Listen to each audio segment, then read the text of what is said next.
วัดพระธาตุสีมาโพตโพธารามพระธาตุม่อนปิดตำบลโป่งน้ำฮ้อนอำเภอฝางจังหวัดเชียงใหม่วันพุธที่ 16 เดือนเมษายน 2568 เวลา 13:39 นาทีร่วมบริจาคผ่านหมายเลขบัญชี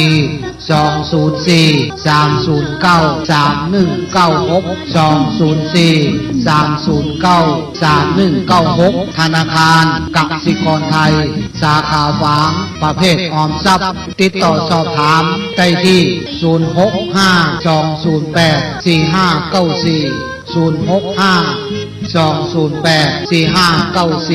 065-208-4594 พระจำเริญโชติธรรมโมแสนศรีรักษาการเป็นเจ้าว่าพุทโธเมนาโถพระพุทธเจ้าเป็นที่พึ่งอันประเสริฐของข้าพเจ้าธัมโมเมนาโถพระธรรมเป็นที่พึ่งอันประเสริฐของข้าพเจ้าสังโฆเมนาโถพระสงฆ์เป็นที่พึ่งอันประเสริฐของข้าพเจ้าขอเจริญสุขญาติโยมสาธุชนท่านผู้ฟังทั้งหลายทุกท่านทุกคนวันนี้รายการธรรมะก่อนนอนก็มาพบกับพ่อแม่พี่น้องญาติโยมท่านผู้ฟังทั้งหลายอีกเช่นเคยอาตมาภาพตุเจ้าวัดหนองตองหางดงจังหวัดเชียงใหม่มาพบกับญาติกับโยมเป็นประจำทุกวันอังคารตั้งแต่เวลาเดี๋ยวนี้เป็นต้นไป1 ชั่วโมงเป็นประจำรายการนี้ออกอากาศณทางสถานีวิทยุศูนย์การเผยแผ่พระพุทธศาสนาวัฒนธรรมคลื่น 104.50 ออกอากาศณที่วัดฝายหินตำบลสุเทพอำเภอเมืองจังหวัดเชียงใหม่ท่านสาธุชนท่านผู้ฟังระยะนี้ก็คงสบายนะ แต่อากาศก็ร้อนถ้าเป็นหน้าหนาวนี่ดึกนะแต่ว่าเวลามันเท่าเดียวกันหน้าหนาวยิ่งดึกยิ่งเย็นหน้าร้อนดึกมาอากาศก็พอดีสบายโยมบางท่านบางคนนั้นก็กำลังเข้าบ้านบางท่านน้ำก็อาบแล้วบางคนก็ยังไม่ได้อาบน้ำบางคนก็ได้ทานข้าวมาเรียบร้อยแต่บางคนยังไม่ได้ทานแต่ทุกเจ้านี่ตั้งแต่เที่ยงกลางวันมาแล้วไม่ได้ทานอะไรนอกจากน้ำปานะเท่านั้นเองมันก็เป็นอาจินอยู่ตลอดความคุ้นเคยนั้นทำให้เราไม่ต้องกังวลทำให้เราไม่ต้องมีอารมณ์เราสบายแต่ถ้าเป็นญาติโยมที่ไม่ได้ฝึกเนี่ยอาจจะเกิดอารมณ์ขึ้นหงุดหงิดอยากจะออกบ้านไปอีกอยากไปทานนั่นทานนี่หรือทานเมื่อกี้นี้ไม่อิ่ม อยากจะเพิ่มเติมเข้าไปอีกต้องการทานสิ่งนั้นอาหารชนิดนี้โยมทั้งหลายถ้ามันเกิดเป็นอย่างนี้มันก็ทุกข์ใจก็ยิ่งจะเร่าร้อน พัดลมกี่ตัวพัดก็ไม่เย็นอยู่ในห้องแอร์เปิดแอร์หลายๆตัวก็ยังไม่เย็นเพราะจิตใจมันไม่เย็นธาตุไฟมันแรงนะจิตใจมันเร่าร้อนอยู่ตลอดเวลาอย่างไรก็ตามอาตมาต้องขออนุโมทนาขอบใจต่อคุณโยมต่อเจ้าหน้าที่ทุกฝ่ายทุกท่านทุกคนที่อำนวยความสะดวกได้เปิดเทปเสียงแห่งธรรมะนี้ณทางสถานีวิทยุแห่งนี้ให้ญาติให้โยมที่อยู่ทางบ้านได้รับฟังกันแล้วก็ต้องขออนุโมทนาขอบใจต่อญาติต่อโยมทุกท่านทุกคนที่เป็นแฟนรายการธรรมะนี้มากพอสมควรคนที่ชอบฟังธรรมะนี่จะเป็นพระองค์ไหนองค์ใดก็ตามมาพูดมาเทศนำธรรมะมาเทศมาพูดโยมก็จะฟังกันแต่บางท่านบางคนนี่ฟังเทศไม่สบอารมณ์กูไม่อยากฟังตุองค์นี้นั่นมันก็เป็นความคิดของแต่ละบุคคลมันไม่เหมือนกันเหมือนเราทานอาหารเนี่ยบางคนเนี่ยชอบอาหารมีรสเปรี้ยวเค็มจืดจางหวานและมีรสเผ็ดคนที่ชอบเผ็ดไปทานอาหารที่มันจืดมันจางก็บอกว่าไม่อร่อยคนที่ชอบของเปรี้ยวๆแบบของหวานให้เขาไม่เอาหวานเกินไปไม่ชอบนะมันนาจิตตังนะญาติโยมนะต่างจิตต่างใจเพราะมันต่างบุคคลขนาดคนคนเดียวกันคิดปฏิปทาทานนั้นทานนี้อยากจะทานอันนั้นทานอันนี้บางทีไม่สบอารมณ์ก็โกรธ มีโทสะเกิดขึ้นอย่างไรก็ตามธรรมาเองต้องขออนุโมทนาขอบใจต่อญาติต่อโยมทุกท่านทุกคนไว้ณโอกาสนี้ปีนี้อาตมาภาพอายุก็79ย่างเข้ามาแล้วนะ แต่จะสู้ต่อไปจนหมดลมหายใจ80 90ถ้ามันถึงก็น่าบุญหรือจะเป็นกรรมก็ไม่รู้นะก็มีหน้าที่เทศก็เทศเพราะเราเป็นนักบวชแล้วเรามีหน้าที่ทำงานให้แก่พุทธศาสนาทดแทนพระคุณของพระพุทธองค์ธรรมะนั้น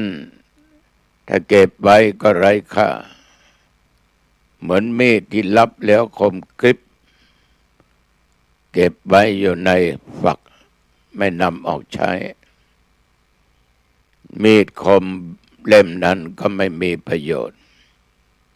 มีแต่ขี้สนิมจะเกิดขึ้นนะฉะนั้นอาตมาจะต้องนำเอาสิ่งที่ตัวเองได้ศึกษามาผ่านสายตามาได้ยินได้ฟังครูบาอาจารย์สั่งสอนมาและประการสำคัญเกิดจากการปฏิบัติของตัวเอง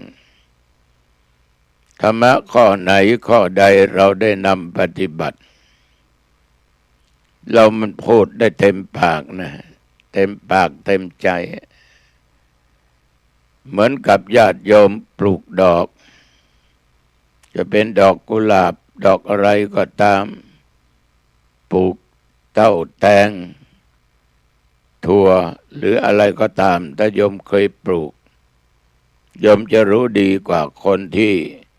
ไม่เคยปลูกแต่พูดเก่งฉะนั้นทั้งปลูกทั้งท ทั้งได้ยินได้ฟังทั้งได้ศึกษาแล้วนำมาพูดนั่นน่ะมันแน่นมันพูดได้เต็มปากนะเหมือนกับเขาถามเราว่าทานข้าวกับอะไรเราตอบว่าเมื่อกี้ทานก๋วยเตี๋ยวโอ้ก๋วยเตี๋ยวร้านนี้อร่อยนะมีลูกชิ้นเนื้อลูกชิ้นปลาไส้ดีนุ่มดีโยมสามารถบอกได้เพราะเราผ่านมาแล้วแต่ถ้าหากว่าไม่ได้ทานก็ไปบอกว่าคิดว่าจะทานก๋วยเตี๋ยวนะเป็นไงบ้างก๋วยเตี๋ยวก็ไม่รู้นะ ไม่รู้รสชาติเป็นยังไงฉะนั้นญาติโยมธรรมะทุกข้อเราก็นำปฏิบัติโดยเหตุโดยผลโดยปัจจัยผลลัพธ์เป็นอย่างไรเราก็สามารถนำมาพูดได้วันนี้ก็จะเอาธรรมะมาพูดกับญาติกับโยมเพื่อนำไว้เป็นข้อปฏิบัติประจำชีวิตประจำวันมันมีคำพังเพยที่เขาพูดว่าบริวารมาเพราะน้ำใจมีบริวารหนีเพราะน้ำใจลดบริวารหมดเพราะน้ำใจแห้งน้ำใจที่จะสมานไมตรีระหว่างมนุษย์พวกพ้องบริวารจะต้องมีธรรมะข้อไหนข้อใดอันนี้ก็ในหลักในทางพุทธศาสนานี้ท่านก็สอนไว้อย่างดีสอนถ้าเราได้อ่านได้ฟังเราได้นำมาปฏิบัติเราจะรู้ว่ามันเป็นอย่างนั้นจริงๆมีธรรมะที่สามารถยึดเดี่ยวน้ำใจของเพื่อนมนุษย์ด้วยกันได้อย่างเหนียวแน่นเพราะว่าธรรมะที่จะกล่าวนี้เป็นเครื่องสงเคราะห์ซึ่งกันและกันคนเราอยู่ด้วยกันได้นั่นนอกจากเรามีศีลเสมอเขาเราก็มีธรรมะที่เราควรจะต้องนำมาปฏิบัติธรรมะเมื่อใครปฏิบัติแล้วคนก็ชอบคนก็รักถ้ามี4 ข้อที่เรียกว่าสังคหวัตถุ4 ข้อนี้สามารถจะยึดเหนี่ยวใจผู้อื่นไว้ได้ไม่ว่าเขาจะเป็นคนชนิดใดเพศใดก็ตามอยู่ชั้นวรรณะไหนก็ตามจะเป็นนักบวชเป็นคฤหัสถ์ทำให้มีพวกพ้องบริวารมากมายคนนั้นไม่มีธรรมะ4 ข้อสังคหวัตถุนี้เพื่อพวกพ้องไม่ค่อยมีถ้ามีก็สามารถประสานสมัครสมานสามัคคีของหมู่ชนหมู่คณะไว้ได้ดังคำที่เขากล่าวว่าอยู่ให้เขารักอยากให้เขาคิดถึงเมื่อเราอยู่กับเขาเรามีชีวิตมีคนเคารพนับหน้าถือตาเขารักมีการมีงานเขาก็ช่วยตกทุกข์ได้ยากเขาก็ช่วยเหลือมีปัญหาก็ช่วยแก้ไม่มีใครเกลียดไม่มีใครชังมีแต่คนรักมีแต่คนคิดถึง เวลาจากไปตายจากโลกนี้ไปสู่โลกหน้าคนทุกคนยังรักอยู่อาลัยหาอยู่คิดถึงอยู่เหมือนโยมบางท่านตายไปเราต้องพูดถึงอยู่ตลอดเสียดายนะถ้าท่านไม่ตายเนี่ยท่านอีกคนแหละที่มาช่วยเราทำงานเสียดายนะหลวงพ่อองค์นี้เสียดายนะหลวงอาหลวงลุงหลวงปู่องค์นี้เป็นผู้มีเมตตาธรรมเป็นผู้มีศีลธรรมเหมือนครูบาเจ้าศรีวิชัยและหลวงปู่ทั้งหลายเราทุกคนต่างเสียดายครูบาศรีวิชัยในจากไปก็พระราชทานเพลิงศพครูบาเนี่ยเมื่อปี 2489 ที่วัดจามเทวีนับตั้งแต่วันเผามาจนถึงวันนี้มันได้70 กว่าปีเกือบจะ80คนยังคิดถึงครูบาอยู่ครูบาก็ตายไปได้8-9 ปีก็จึงเผาครูบาฉะนั้นชื่อเสียงถ้าจะพูดตามภาษาโลกคุณภาพของครูบานั้นมีมากเราขึ้นไปวัดพระธาตุเจ้าดอยสุเทพก่อนจะขึ้นก็เห็นสารูปครูบาเราทุกคนก็ยกมือไหว้บางคนเอาดอกไม้บูชาไปกราบไหว้บูชาครูบาแต่มันไม่เข้าท่าอย่างเดียวนะที่ญาติโยมบางคนครูบาช่วยด้วยขอถูกลอตเตอรี่หน่อย ขอลูกจากครูบาโอ้ยมันไม่ใช่นะโยมนะมันไม่ใช่ครูบานั้นเป็นผู้มีศีลมีธรรมเราจึงเรียกว่าครูบาเจ้าศีลธรรมเนี่ยทางขึ้นวัดพระธาตุดอยสุเทพครูบาก็มีศรัทธานำผู้ใจบุญทั้งหลายสร้างไปที่โน่นที่นี่ก็นึกถึงครูบาจะออกจากจังหวัดลำพูนไปลำปางอนุสาวรีย์ครูบามีที่ดอยติขาออกไปก็ยกมือไหว้ขาเข้ามาก็ยกมือไหว้เราไหว้ถึงคุณงามความดีของครูบาเพราะครูบามีสังฆะวัตถุครูบาจึงเป็นที่กราบที่ไหว้เป็นที่บูชาของทุกคนมหาเถระอีกรูปหนึ่งหลวงปู่ทองสิริมังคโลหรือพระพรหมมงคลอดีตที่ปรึกษาเจ้าคณะภาค7เจ้าอาวาสวัดพระธาตุเจ้าศรีจอมทองพระอารามหลวงหลวงปู่มีชีวิตนั้นในสังฆะวัตถุนี่หลวงปู่ปฏิบัติเพราะหลวงปู่ได้ศึกษาและมาปฏิบัติช่วยเหลือคณะสงฆ์ทุกวิถีทางช่วยชี้แนะชี้นำทางสวรรค์ให้ญาติโยมทางนิพพานให้ญาติโยมได้ปฏิบัติวิปัสสนากรรมฐานในสติปัฏฐาน4เรื่องของกายเวทนาจิตธรรมหลวงปู่เป็นพระมหาเถระเปี่ยมไปด้วยเมตตาธรรมกรุณาธรรมมุทิตาธรรมอุเบกขาธรรมเสมอต้นเสมอปลายไม่ถือยศถาบรรดาศักดิ์คนชนิดไหนชนิดใดจะทุกข์ยากอับจนมั่งมียังไงเข้าประกราบหลวงปู่ได้สบายหลวงปู่สร้างนั้นสร้างนี้หลวงปู่ทำบุญให้ทานสงเคราะห์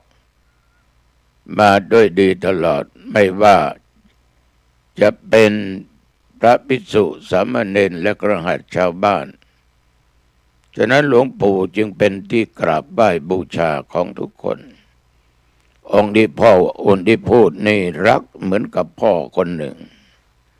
เพราะได้ไปอยู่กับหลวงปู่สมัยครั้งหลวงปู่เป็นพระครูอยู่ที่วัดเมืองมางสักการะบูชาหลวงปู่มาตลอด หลวงปู่มีสังฆะวัตถุ มีธรรม4 ข้ออยู่ในจิตในใจ เป็นพระมหาเถระ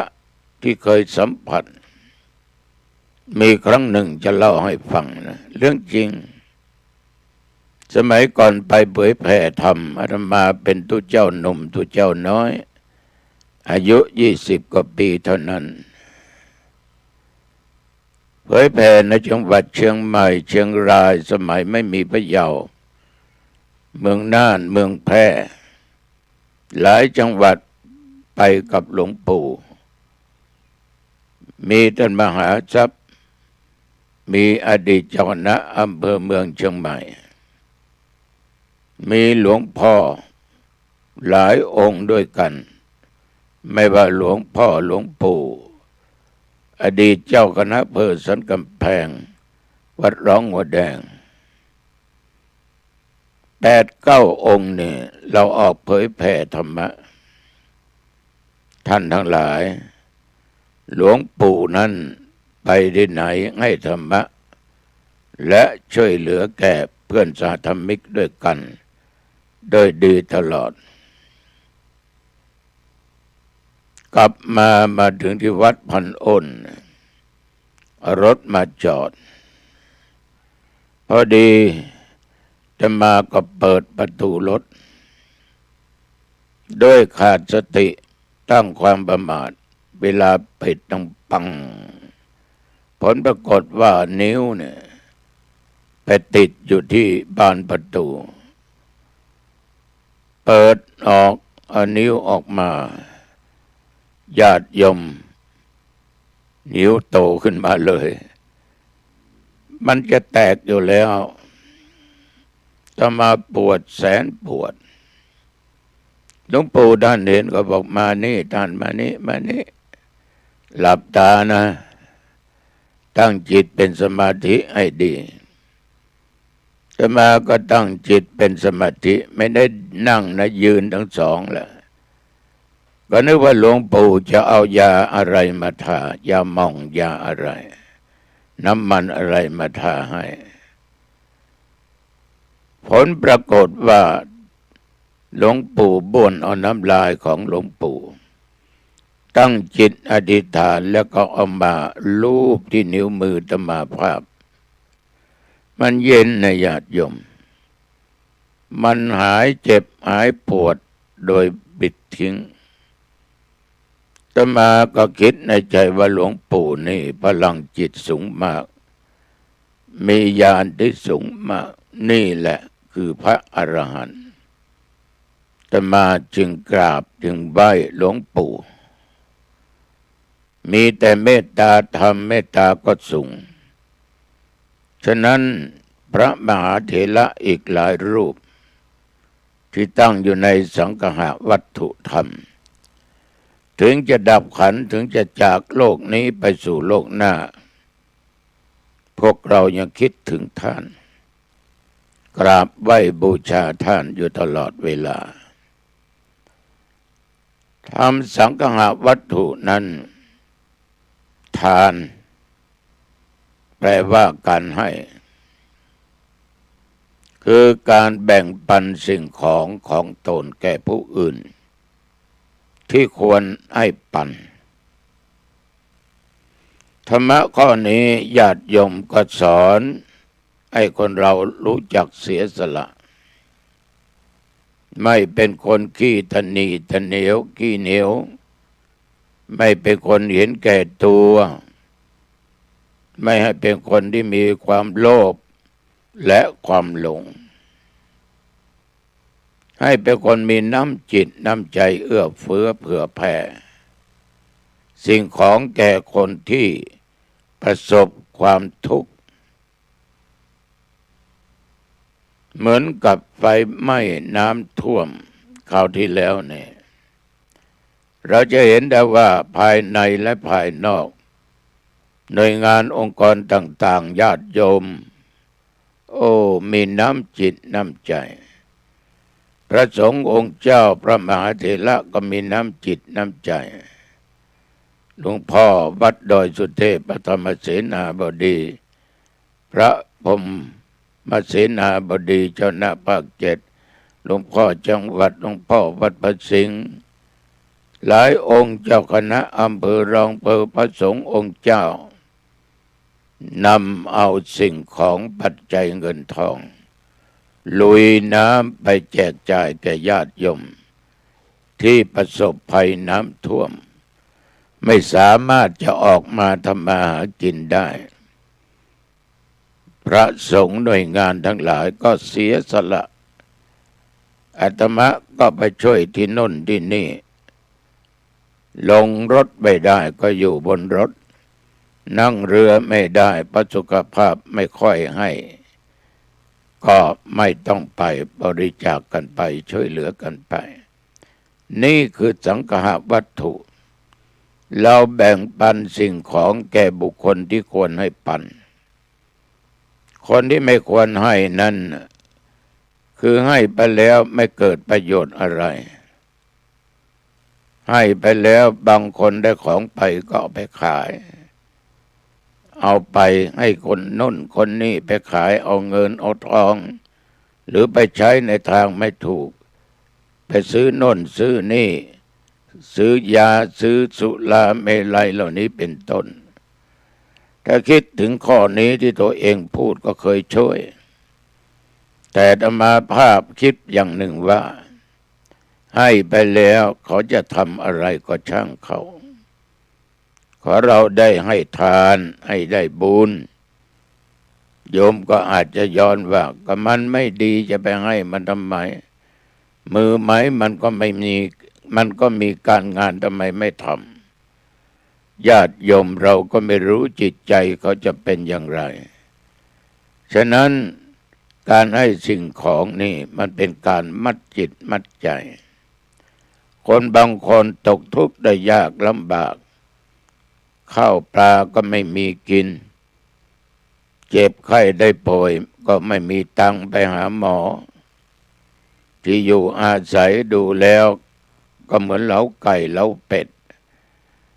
เราก็สงเคราะห์ท่านเหล่านี้พระสงฆ์ก็หลายรูปสร้างบ้านแปลงหอแปลงเฮือนให้เขาแม้แต่ตู้เจ้าก็เคยทำมาหลายที่เราสงเคราะห์คนเดียวไม่ได้ก็ร่วมมือกันฉะนั้นญาติโยมด้านสาธุชนทั้งหลายเมื่อเราให้เขาหยิบยื่นความสุขให้เขามันก็เป็นสิ่งที่มัดจิตมัดใจนะธรรมะในสังฆะวัตถุข้อนี้มันมัดใจมันเป็นมหาเสน่ห์อันยิ่งใหญ่อันสูงสุดเขาทั้งหลายนั้นก็โจษจันอยู่ตลอดกล่าวขานอยู่ตลอดเหมือนมหาอุบาสิกาของเชียงใหม่หลายคนที่ได้สร้างคุณประโยชน์ให้แก่พุทธศาสนาแก่บ้านเมืองสร้างโรงพยาบาลสร้างโรงเรียนสร้างวัดสร้างวาสร้างเจดีย์โบสถ์วิหารอาคารเรียนเหล่านี้เป็นต้นแม่สมศรีวังทองคำนี่ แล้วคุณแม่วันนี้ปฐมอดิศัยที่ไปสร้างวัดหนองตองสร้างหลายวัดแล้วก็สร้างโรงพยาบาลช่วยเหลือสังคมหลายที่หลายทางแม่ก่อนที่จะตายหมดเงินไปประมาณ80 กว่าล้านบาทวัดหนองตองโยมแม่ก็ไปสร้างอาคารให้ทั้ง3 หลังหมดไป7-8 ล้านบาทในสมัยนั้นท่านทั้งหลายท่านเหล่านี้เป็นมหาอุบาสิกาที่มีสังฆะวัตถุข้อนี้ทุกวันเราก็นึกถึงท่านว่าวัดหนองตองเราถ้าไม่มีแม่วันนี้ปฐมอดิศัยก็คงไม่มีวันนี้แต่วัดมาภาพก็ถูกจุดประกายขึ้นมาด้วยศรัทธาอันหาสิ่งอะไรเปรียบเทียบไม่ได้คือคุณแม่กิมเนยนิมานันท์ก็พูดให้ฟังหน่อยเพราะท่านมัดจิตมัดใจเราอยู่ตลอดนึกถึงท่านเหล่านี้ตลอด ถือว่ามีพระคุณต่อพุทธศาสนาและต่อตัวเองต่อศรัทธาญาติโยมทุกท่านทุกคนวัดดอยสะเก็ดก็คุณแม่วันนี้ก็ไปสร้างกุฏิใหญ่ๆที่วัดหนองตองนั้นคุณแม่กิมเนยนิมานันนิยมเป็นผู้สร้างสาเหตุคือวันหนึ่งแม่ฟังธรรมาภาพเทศออกสถานีวิทยุทางอากาศจังหวัดเชียงใหม่ในรายการประทีปทองรายการประทีปทองนั้นมีหลวงปู่ทองสิริมังคโลหรือพระพรหมมงคลหลวงปู่พระครูปิยะธรรมพานีท่านมหาทรัพย์นรินทร์โทจัดรายการท่านและการที่ธรรมาภาพว่าไปเมื่อกี้นี้คือรายการประทีปทองอาตมามีโอกาสด้วยเมตตาธรรมของหลวงปู่ทองได้นำไปออกรายการบรรยายธรรมบ้างเทศนาธรรมแบบพื้นบ้านพื้นเมืองบ้างคุณแม่กิมเนยได้ฟังก็สั่งให้คนที่อยู่บ้านเดียวกันลงไปถึงวัดนิมนต์ธรรมภาพนำธรรมะไปเทศที่บ้านตระกูลนิมาเหมินนี่มันใหญ่นะแต่มาก็นึกว่าคงจะมีคนฟังเทศมากเมื่อไปถึงก็มีแม่กิมเนยกับแม่ทองอยู่นั่งฟังอาตมาภาพเทศจบแม่ก็ถวายการเทศปัจจัยวัตถุไตรทานอาตมาก็ให้พรแม่นั่งสนทนาธรรมพอสมควรก็กลับวัดหนองตองแกะซองดูแม่ถวายกันเทศมานั้น20,000 บาทอาตมาก็เอาปัจจัยเหล่านั้นไปซื้อไม้ต่างๆมาสร้างกุฏิ3-4 วันโยมแม่ก็ให้คุณแม่ต้องอยู่ลงไปนิมนต์มาอีกนิมนต์ครูบาวัดหนองตองมาอาตมาก็มานั่งสนทนาธรรมมีประโยคหนึ่งคุณแม่ถามว่าแม่ถวายปัจจัยให้ครูบาไปเท่าไหร่20,000แม่เอาไปซื้อไม้มาสร้างกุฏิมันพอไหมไม่พอแม่หลังคาก็ไม่มีอะไรก็ไม่มีขาดปัจจัยเยอะเกิดศรัทธาขึ้นในสังฆะวัตถุทานะคือการให้ก็เรียกคนรับใช้ว่าไอ้ใบมานี่เองไปนำครูบานี่ไปที่ลงเรื่อยช้างเผือกไปซื้อไม้ให้เขาไปส่งไปซื้อกระเบื้องดินมุงให้เขานำไปส่งญาติโยมท่านทั้งหลายฟังเทศกันเดียวนี้ทำพวกนี้ศักดิ์สิทธิ์มากสร้างกุฏิหมดไป580,000 กว่าบาทโยมแม่ได้เป็นประธานในการสร้างหมดไปหลายแสนเหมือนกันนี่คือศรัทธาฐานะคือการให้เรานี่นึกอยู่เสมอว่าท่านเหล่านี้ตั้งอยู่ในสังฆะวัตถุเหมือนครูบาอาจารย์หลายองค์หลวงพ่อวัดดอยสุเทพหลวงปู่ทองสร้างโน่นสร้างนี่สร้างวัดว่าอารามวัดร้างยกขึ้นเป็นวัดมีพระสงฆ์นะเหมือนกับวัดเจ็ดรินวัดโลกโมลีวัดอินทขินวัดยังกวงหลายวัดที่หลวงพ่อสร้างขึ้นมาที่ดอยสัปปัญญูก็สร้างขึ้นมาหลวงพ่อวัดดอยนี่ฐานะให้ปันสิ่งของให้ช่วยเหลือสังคมไอ้ทุนการศึกษาแก่พระสงฆ์องค์เนนแก่บุคคลไม่ว่าหญิงชายที่เรียนดีแต่ขาดทุนทรัพย์หลวงพ่อก็ตั้งเป็นมูลนิธิมอบทุนการศึกษาให้ช่วยเหลือบาลีก่อนสอบ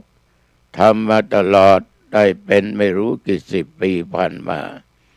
มันก็ฝังจิตฝังใจของพวกเราอยู่ตลอดเวลา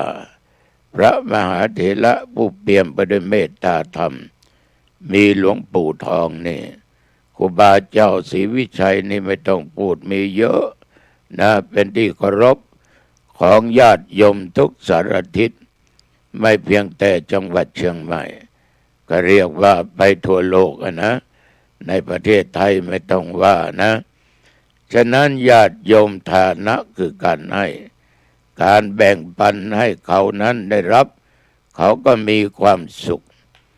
เราไม่ลืมหรอกคนที่ทำในสิ่งที่ดีๆกับพระพุทธศาสนา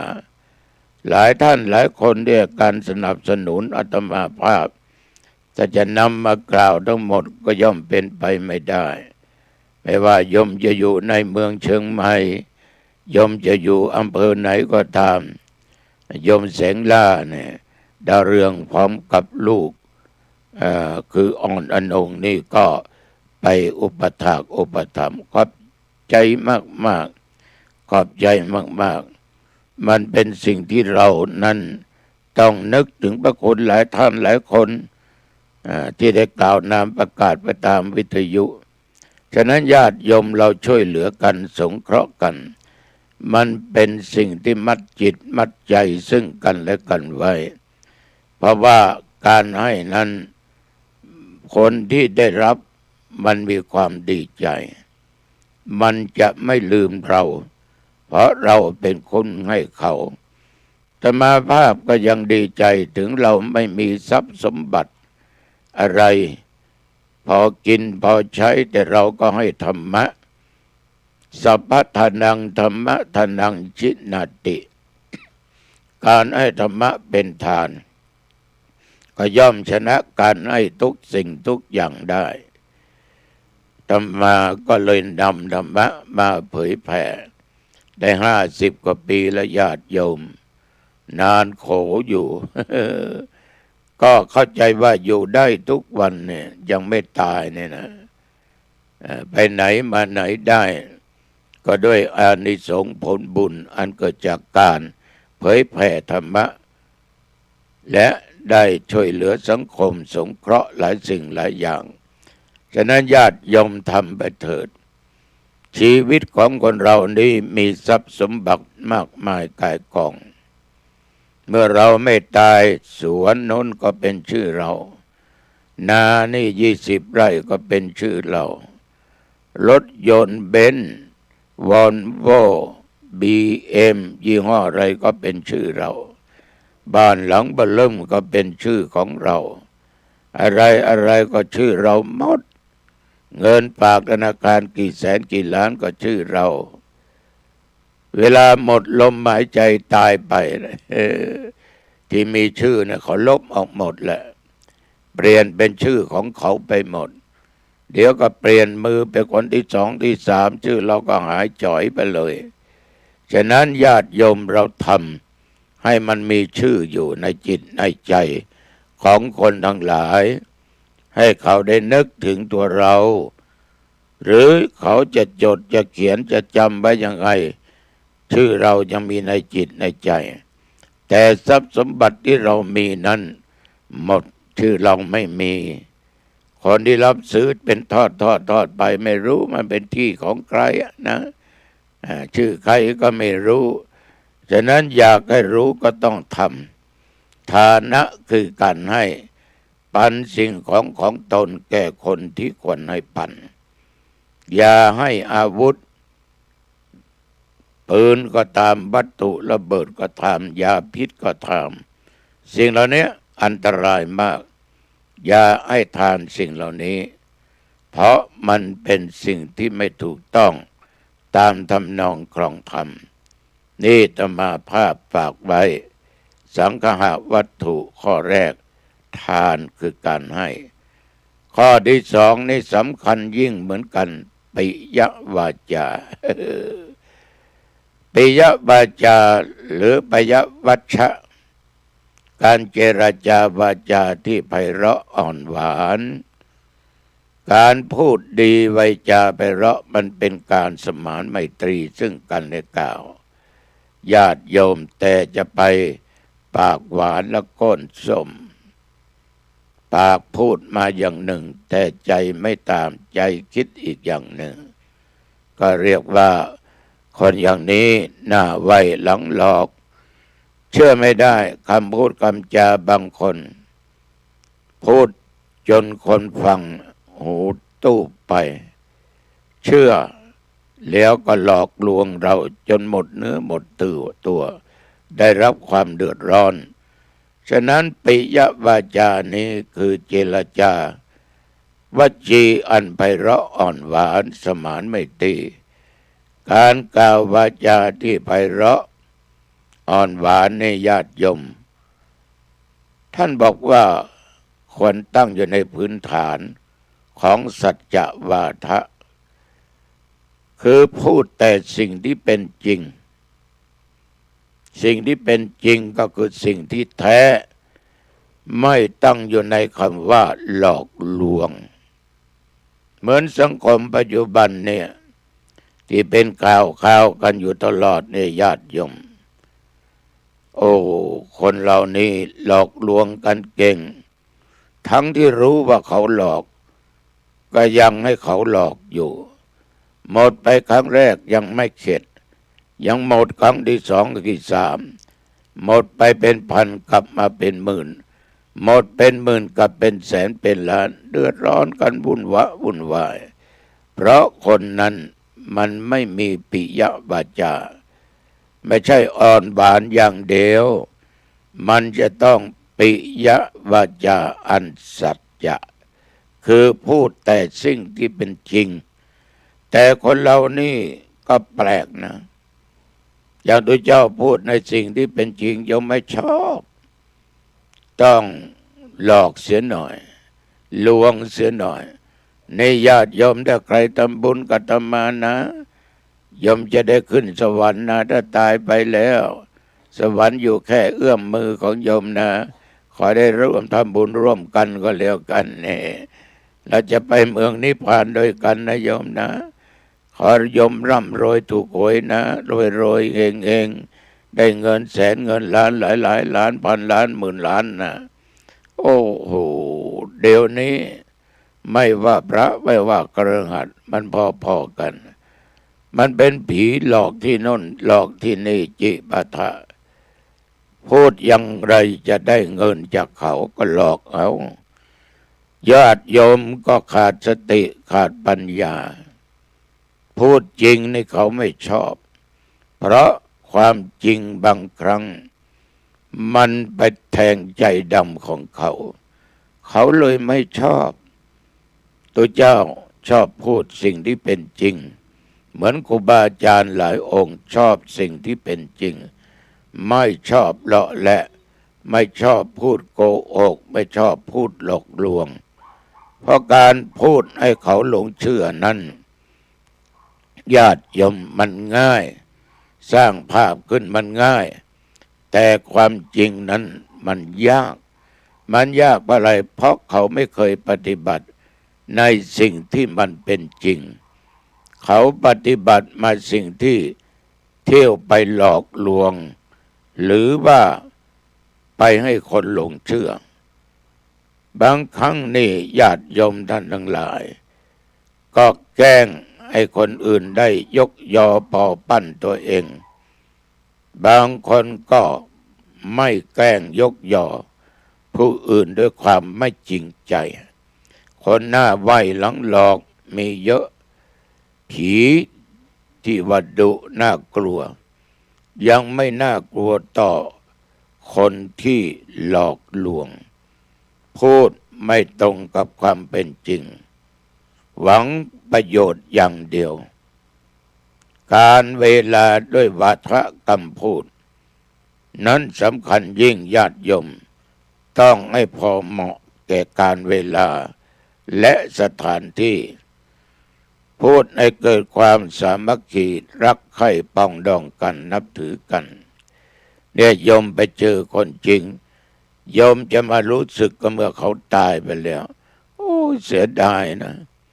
ไอ้คนนี้พี่คนนี้มันพูดจริงมันทำจริงนะก็พูดถึงเหมือนกันแต่ว่าเมื่อเขามีชีวิตเขาพูดมานะเบื่อไม่อยากจะฟังญาติโยมท่านทั้งหลายเบื่อสิ่งที่เป็นจริง ชอบสิ่งที่ลวงโลกคนเหล่านี้ปิยวาจาเป็นสิ่งสำคัญมีครั้งหนึ่งซึ่งเคยพูดญาติโยมฟังไปเทศจังหวัดเชียงรายอำเภอเมืองจังหวัดเชียงรายแต่ว่าไปเที่ยวที่อำเภอแม่สายแล้วก็กลับมาถึงหมู่บ้านนางแลนั่นเขาขายสับปะรดกันเมื่อก่อนราคาก็ไม่สูงสักเท่าไหร่นะหัวหนึ่งก็4 บาท5 บาทแต่มาก็จอดรถให้คนขับจอดรถคนที่ขายนั้นดูรูปร่างลักษณะอ้วนดำต่ำเตี้ยนะก็ถามว่าโยมนี่มันลูกเท่าไหร่หลวงพ่อคะ4 บาทค่ะถ้าหลวงพ่อจะเอาหนูก็ลดให้ค่ะมืออ่อนบาจาดีเอาอาตมาเอา20 ลูกลูก4 บาทแกก็คัดให้20 ลูกอาตมาก็เอาใบละ100ยื่นให้แกก็รับแล้วจะเอาตังค์มาทอนให้อาตมาไม่เอาโยมเป็นขวัญถุงก็แล้วกันนะ เพราะเหตุไรญาติโยมเพราะปิยวาจาการอ่อนน้อมอ่อนโยนทั้งกายทั้งวาจาเลยให้กำไรไปอีก20 บาทถ้ามองดูรูปร่างไม่น่าจะให้ได้แต่ว่าปิยวาจานั้นเขาอ่อนหวานชวนพูดหลายสิ่งหลายอย่างที่แสดงออกมาครั้งแรกก็ตั้งใจจะซื้อเพียง4-5 ลูกนี่ดันเอาทั้ง20ก็แจกจ่ายกันไปเนี่ยโยมทั้งหลายวาจาเป็นวาจาที่ดีและศักดิ์สิทธิ์เป็นอมตะด้วยนะสัจจังเวอมตตาวาจาความสัตย์นั้นญาติโยมมันเป็นอมตะจริงคือจริงไม่จริงก็คือไม่จริงวันนี้พูดเอาธรรมะมาเป็นของจริงและเป็นสิ่งที่ผ่านประสบการณ์มาทางนั้นจึงนำมาพูดให้ญาติโยมได้ฟังในเบื้องต้นธรรมะก็ตั้งพุทโธเมนาโถพระพุทธเจ้าเป็นสรณะเป็นที่พึ่งของข้าพเจ้า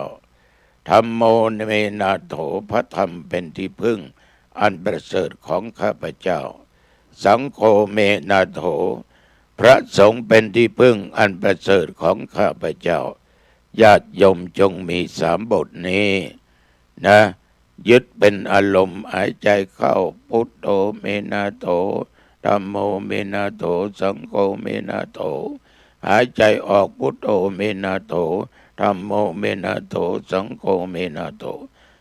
จัดเป็นอารมณ์ไว้ให้ใจนิ่งวันนี้พูดไปมาเวลาพอสมควรโยมเข้าบ้านมาปิดประตูบ้านให้เรียบร้อยขึ้นไปบนบ้านปิดประตูหอเรือนหน้าต่างเรียบร้อยเก็บของมีค่าไว้ให้ดีสิ่งไหนที่โยมจะใช้พรุ่งนี้ก็วางไว้ที่ตามองเห็นได้ง่ายเดินผ่านก็เห็นได้จะนำไปใช้เอาถ้าไม่ได้ทานอะไรก็ทานเรียบร้อยก็อาบน้ำสงน้ำถ้าเป็นพระก็ว่าสงแต่โยมก็ว่าอาบกันก็แล้วกันนะแล้วก็นุ่งผ้าเปลี่ยนผ้าชุดไหนชุดใดสีไรที่โยมชอบก็ใส่นั่นแหละมันไม่อึดอัดจะปะแป้งก็ตามสบายแล้วกราบพระ5 หนคือกราบพระพุทธเจ้า1พระธรรม2พระ3พระสงฆ์4กราบพระบิดามารดาพระในบ้านลืมไม่ได้นะพระท่าน2 องค์นี้ให้กำเนิดให้ชีวิตเลี้ยงเรามากราบครั้งที่5คืออุปชฌาย์ผู้บวชเราจะเป็นพี่น้อยพี่หนานเป็นเณรเป็นตุต้องกราบเราได้เป็นเณรเป็นพระเป็นน้อยเป็นหนานเพราะท่านอุปชฌาย์บวชให้ครูบาอาจารย์ผู้ถ่ายทอดศิลปะวิชาความรู้ต่างๆให้เรามีวันนี้ได้ทำการทำงานเพราะครูบาอาจารย์กราบพระ5 หนสวดมนต์3 บทไม่ต้องเอามากเอาบทพุทธคุณอิติปิโสธรรมคุณสวากขาโตสังฆคุณสุปฏิปันโน แล้วเจริญสมาธิภาวนาจะยืนจะเดินจะนั่งจะนอน ตามสบายได้กี่วินาทีกี่นาทีก็ช่างมัน แล้วอย่าลืมแผ่เมตตาแก่เจ้ากรรมนายเวรสรรพสัตว์ทั้งหลายเทวบุตรเทวดาทั้งหลายตลอดจนผีหอผีเงินเสวัสสวาเจ้าปู่เจ้าย่าแม่พระธรณีเจ้าที่เจ้าทาง ผู้มีพระคุณทั้งหลายมิตรสหายทั้งหลายตลอดครูบาอาจารย์อุปัชฌายะบิดามารดาปู่ย่าตายายญาติพี่น้องของเราที่เกิดร่วมท้องแม่เดียวกันมาก็ดีต่างบิดามารดาก็ดีเพื่อนร่วมโลกทั้งหลายที่ร่วมชีวิตเกิดแก่เจ็บตายด้วยกันทั้งหมดทั้งสิ้นแผ่เมตตาให้หมดเลยนะโยมนะแล้วโยมอย่าลืมแผ่เมตตาแก่ตัวเองโดยคิดนึกอยู่ในจิตในใจว่าข้าพเจ้าเกิดมาชาตินี้ชาติไหนชาติใดก็ตามความอดความอยากอย่าได้เกิดมีแก่ข้าพเจ้าเกิดมาชาติไหนชาติใดขอมีโภคทรัพย์สมบัติมีทุกสิ่งทุกอย่างแล้วตายไปจากชาตินี้ไปชาติหน้าขอไปสู่สุคติเทวโลกพรหมโลกจะถึงนิพพานก็ได้อธิษฐานเอาก็แล้วกันนะและขอข้าพเจ้าเกิดมาพบชาติพระศิริยะเมตไตรแผ่เมตตาเสร็จเรียบร้อยโยมก็หลับสบายไม่ฝันเห็นร้ายตื่นมาโยมก็สดชื่นเบิกบานจิตเบิกบานใจใบหน้าก็อิ่มเอิบไปด้วยผลบุญกุศลวันนี้สมควรแก่เวลาอายุวันโนสุขังพลังพบกันใหม่